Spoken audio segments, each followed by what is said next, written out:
Madame, Messieurs, bonjour. Donc, en direct de Courchevel, 1850, situé dans la vallée de la Tarentaise, en Savoie.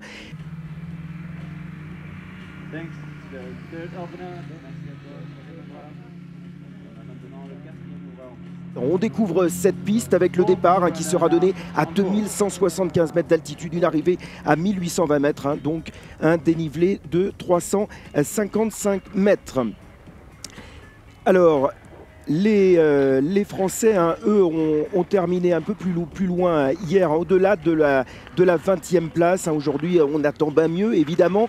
Et on découvre justement cette liste de départ avec donc Cédric Noguer, le Suisse, qui va s'élancer en première position, et Lucas Bratton, donc, qui s'est imposé hier, qui partira lui avec le dossard 2. Au niveau donc des Français, je vous le disais, Rémi Falgou, donc des Menuires avec le dossard 29. Il y aura Cédric Noguer, donc maintenant, avec le dossard 1, le Suisse, qui va s'élancer dans un instant. Il a terminé 13e hier, Cédric Noguer, de la première course. Et c'est parti maintenant pour Cédric Noguer, voilà, qui lance les hostilités sur ce stade Émile Allais, très beau stade Émile Allais, qui a l'habitude d'accueillir évidemment de grandes compétitions, et notamment une Coupe du Monde féminine. C'était au mois de décembre dernier.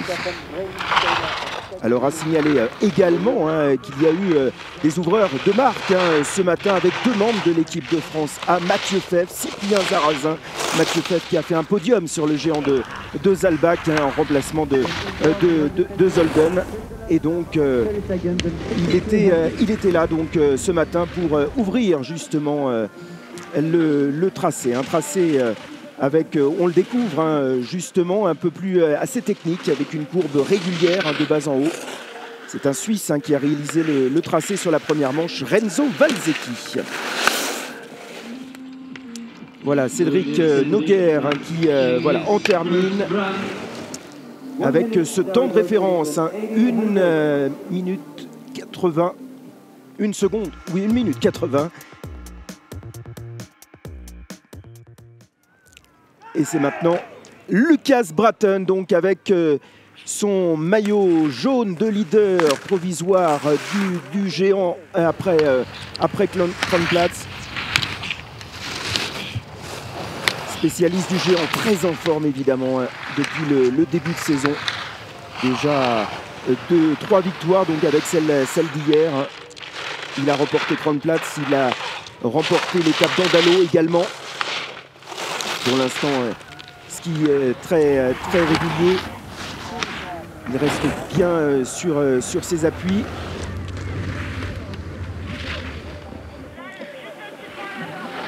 On va découvrir là le temps dans un instant de Lucas Bratton, qui peut évidemment aller chercher une nouvelle victoire aujourd'hui.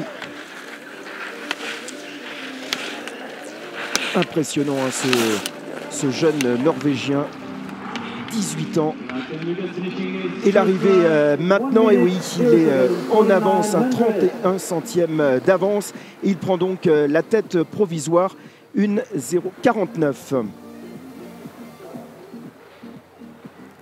Alors que s'élance Bjørnar Netteland, skieur norvégien de 27 ans, 5e hier du géant sur cette même piste.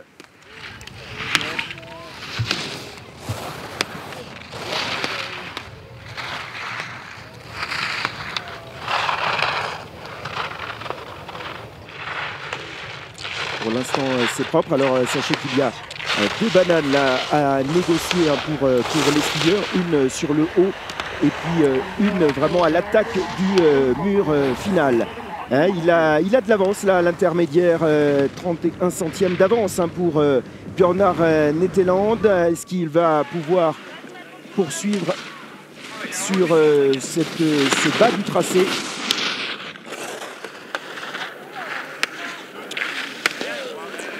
On va voir, en tous les cas pour l'instant c'est propre, il n'y a pas de faute majeure. Et l'arrivée donc pour Netteland, il est en retard, il a un petit peu perdu un peu plus de temps là sur la deuxième partie du tracé. 64 centièmes de retard. Donc c'est toujours Lucas Bratton qui prend la tête provisoire.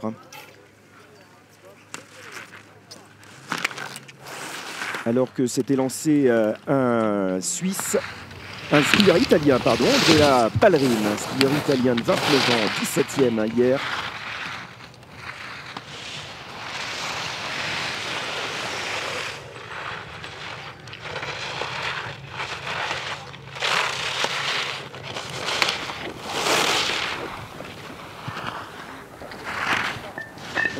Pas mal de courbes hein, évidemment à négocier, ça s'enchaîne, c'est très technique. On le voit hein, vraiment sur le passage là de Ballerini. Attention, il a un petit peu accroché au niveau de la porte. Il a perdu là sans doute un petit peu de temps.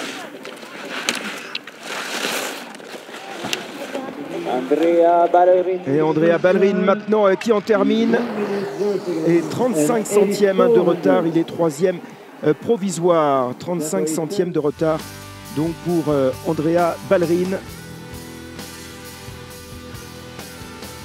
C'est donc pour l'instant toujours hein, Lucas Bratton qui a le meilleur temps, mais évidemment encore beaucoup de skieurs hein, à s'élancer. Promet encore un beau spectacle. Avec maintenant Patrick Furstein, troisième hein, hier. Il était donc sur le podium. Il a 22 ans, hein, ce skieur autrichien.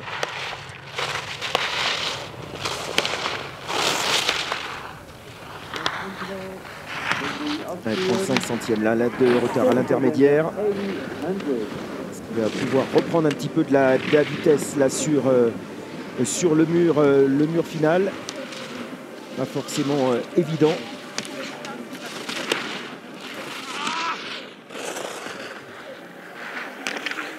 Les derniers virages avant donc l'arrivée pour Patrick Furstein.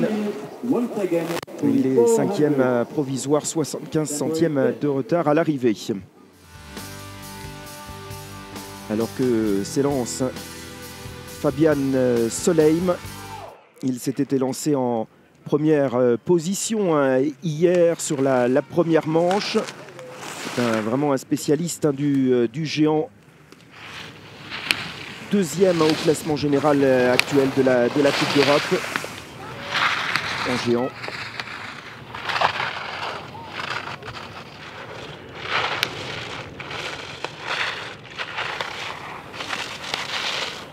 C'est important de rester dans la trajectoire, de ne pas perdre la ligne. Attention là, petite faute là, et déjà du retard à l'intermédiaire, 75 centièmes de retard.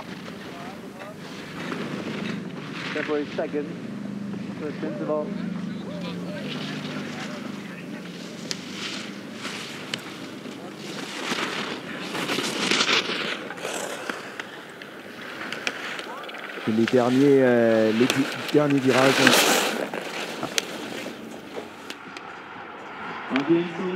Et l'arrivée donc pour Fabian Solheim, le Norvégien, 75 centièmes de retard à l'arrivée. C'est maintenant celui qui a gagné les deux slaloms de Coupe d'Europe à Valseny début janvier, Simon Morberger, donc l'Italien évidemment très en forme. Donc depuis le début de saison, il a terminé 6e hein, hier. Il a déjà remporté la Coupe d'Europe à Funäsdalen en Suède, 3e à Andalo également.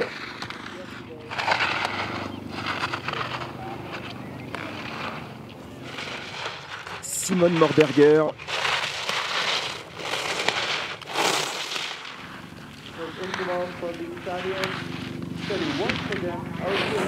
Oui, déjà du retard là à l'intermédiaire, vous le constatez.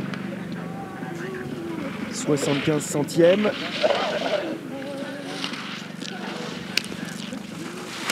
Attention.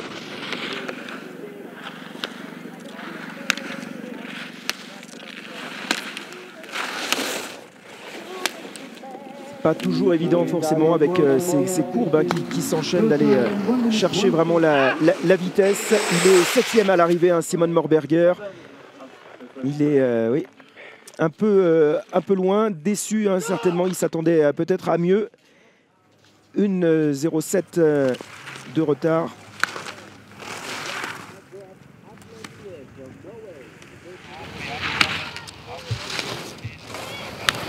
Alors que maintenant, c'est Sattel McGrath, skieur norvégien, 18 ans également, hein, tout comme Lucas Braten.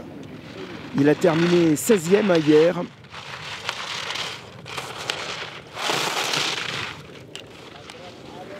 Voilà, c'est propre là sur le haut.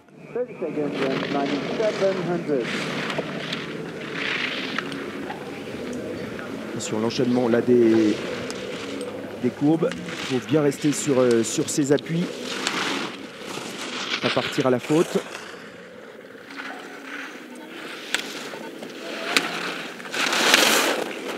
Et cette partie un petit peu plus plate là sur la fin avant la ligne d'arrivée. Et il est quatrième pour le Norvégien, 56 centièmes de retard.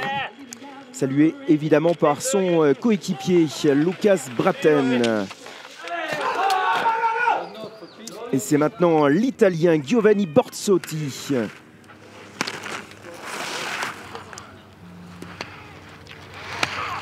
« 27 ans.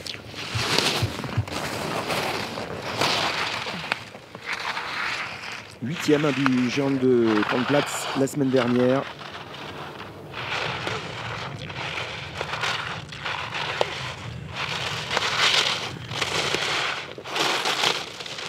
Ouh, attention, il est parti un petit peu à la faute et c'en est terminé hein, pour Giovanni Borzotti. Ouais, là, cette faute d'intérieur qui ne pardonne pas. On va revoir là tout de suite. Et voilà, c'est derrière la chute. Et pour donc Giovanni Borzotti, c'est l'abandon. Dans cette première manche, Lucas Braten, donc toujours en tête provisoire. Dans cette première manche, c'est maintenant Daniel Setté, le skieur suisse de 26 ans, quatrième du géant hier. Donc à surveiller également de près, évidemment.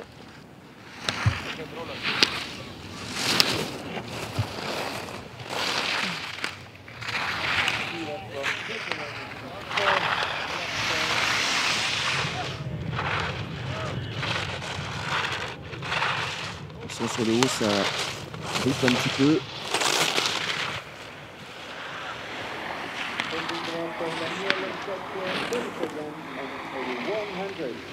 Il a un petit peu d'avance là à l'intermédiaire. Alors on va voir tout de suite sur l'arrivée après le mur final.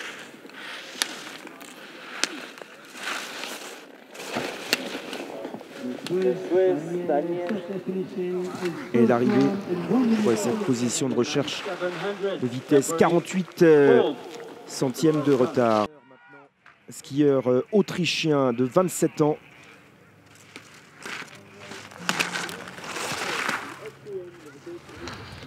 Il a été en tête hier là sur avant le passage hein, de Lucas Braten évidemment.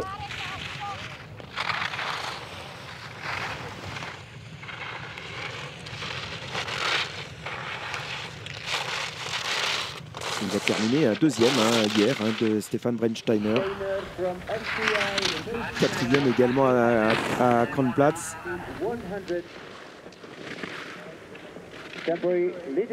Et attention, là, il est déjà en retard là, à l'intermédiaire. Au fur et à mesure du passage des skieurs, ça va devenir évidemment moins évident.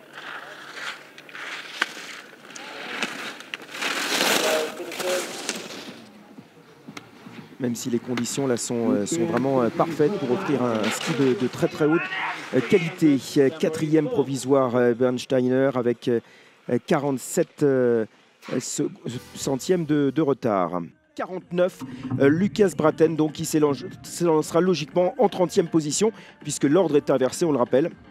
Ça veut dire par exemple que le 30e partira premier, le 29e en 2e position, et ainsi de suite.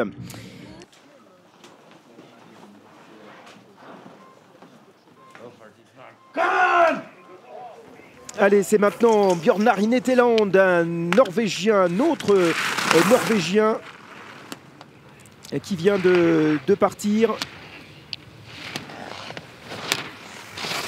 5e du premier géant hier, 2e à Kranplatz.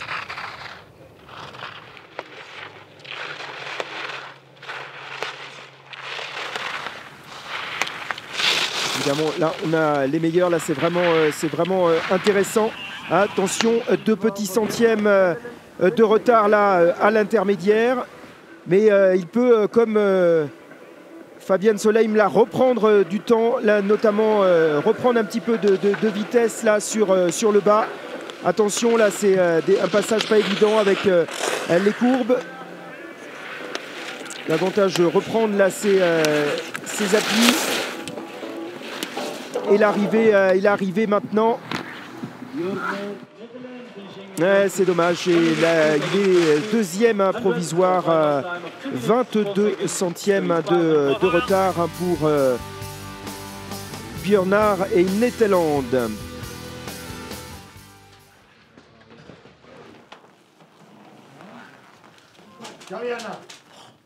Alors, un autre Norvégien, il y avait donc Bjørnar Netteland, il y avait Fabian Solheim, et c'est maintenant Atle McGrath, donc 18 ans seulement, tout comme justement Lucas Braten. Impressionnant donc tous ces Norvégiens.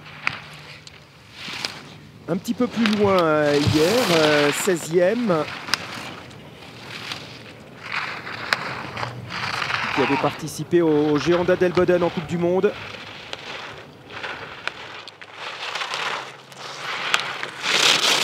Troisième également de la Coupe d'Europe de slalom à Valseny.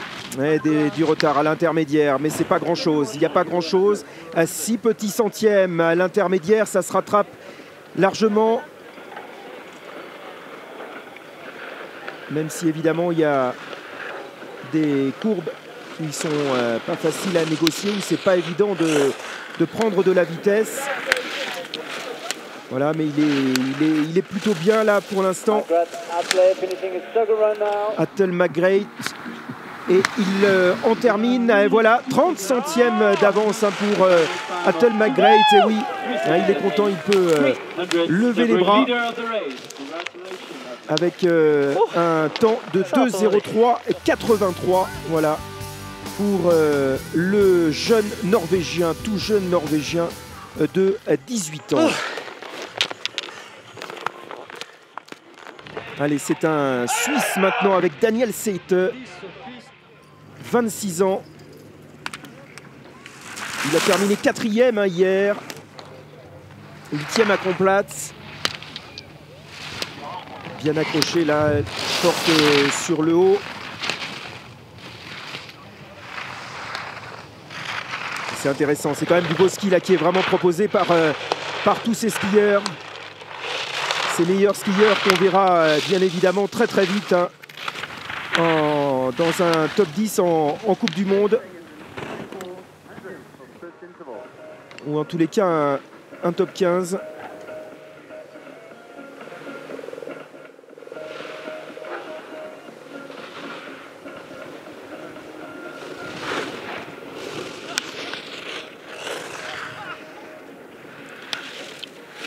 Il reste plutôt bien là dans la ligne.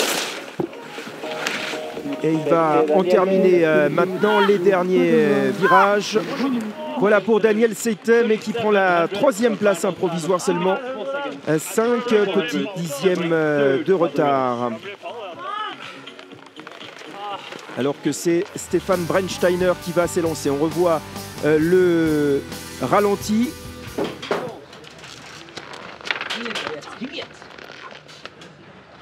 Stefan Brennsteiner, lui aussi assez impressionnant, cet Autrichien qui a 27 ans. 2e du géant hier, 4e à Kranplatz. la semaine dernière.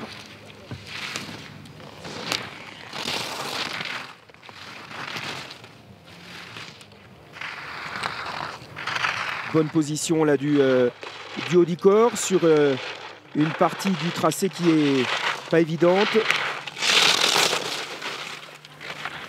C'est bien, il n'est pas parti à la faute. Et 87 centièmes d'avance là à l'intermédiaire pour Brandsteiner. Voilà qui est intéressant. Ça promet une deuxième partie du tracé avec ce mur final. Attention là de ne pas partir à la faute.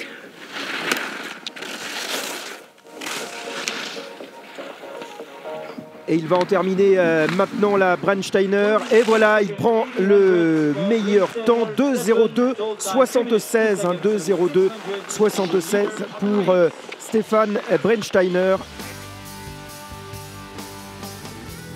Avec une 0,7 d'avance là à l'arrivée. Là c'est intéressant, il a vraiment repris encore un peu de temps là sur la deuxième partie.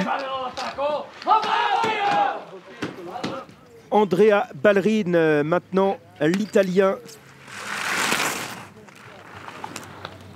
29 ans. Qui a terminé troisième ce matin, on le rappelle.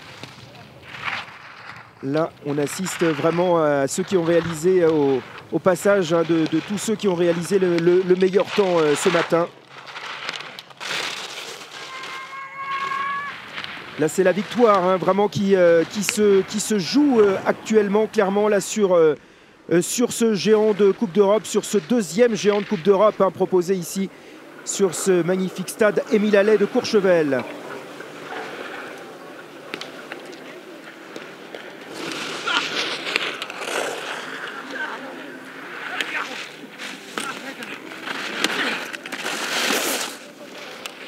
Bien négocié là, il faut encore là ces courbes. Il en termine maintenant l'Italien. Non, il est en retard. Il est en retard par rapport à Brandsteiner. Et pour l'instant, donc deuxième provisoire.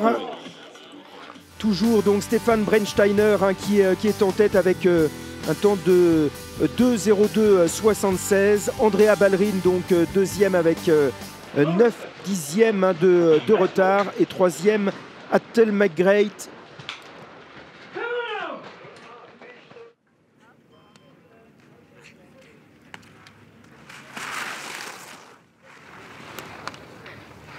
Et donc maintenant, c'est celui qui tout simplement a terminé deuxième, qui a réalisé le deuxième meilleur temps ce matin, Cédric Noguer, le Suisse, qui s'était lancé avec le dossard numéro 1 ce matin en première position.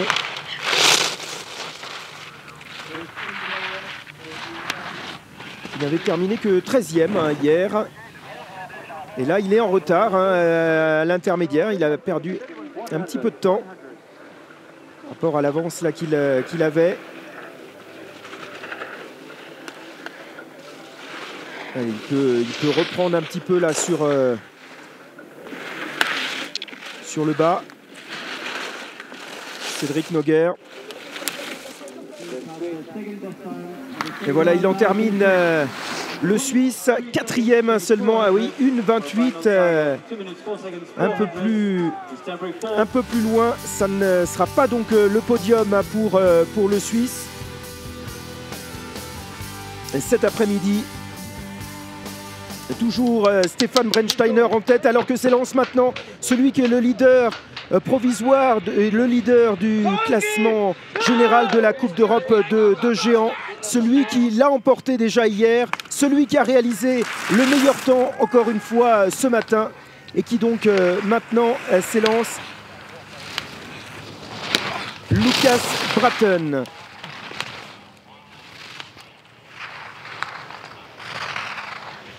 Déjà 3 victoires en Coupe d'Europe si l'on compte celle d'hier évidemment. Vainqueur à Kronplatz, vainqueur à Andalo. Et 21 centièmes là d'avance pour Lucas Bratton. On va voir là tout de suite là, cette partie, cette deuxième partie du tracé.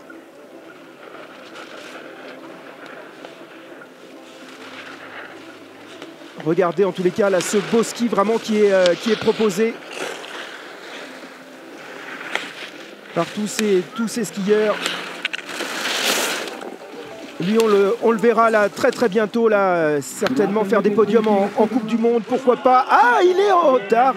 Et Lucas Bratton qui a 1 centième de retard à l'arrivée. C'est plutôt une petite surprise. On l'avait vu ultra dominant là depuis hier. Et là, qui est battu d'un petit centième. Ça se joue pas à grand chose. Donc c'est toujours Stefan Brennsteiner hein, qui est en tête. Voilà qui est intéressant là sur ce géant de Coupe d'Europe hein, ici. Un petit peu de changement. Ah oui, ça se joue pas à grand chose, mais donc c'est Stefan Brennsteiner qui réalise hein, le meilleur temps, 2:02,76 hein, et donc un petit centième de retard hein, pour Lucas Bratton. Andrea Ballerin en 3e position. Voilà, vous voyez le classement qui s'affiche.